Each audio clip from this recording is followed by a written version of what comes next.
So daar begin ons nog 'n Ghost Recon diens en Predator snaar. So sal vir julle die updates gee soos ons gaan en vorder en dan vir julle wys hoe en wat ek doen.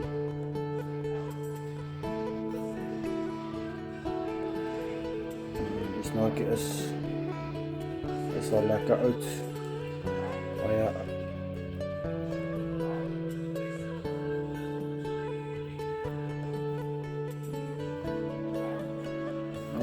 laat ons begin.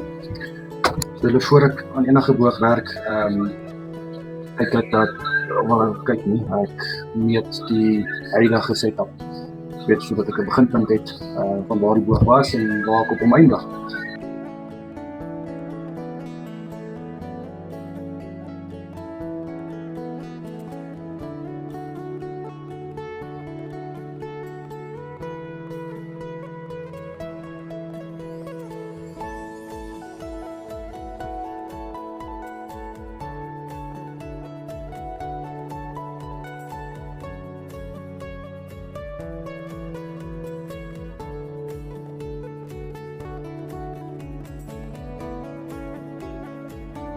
So ons het hom skoon gemaak, gestrip, alles.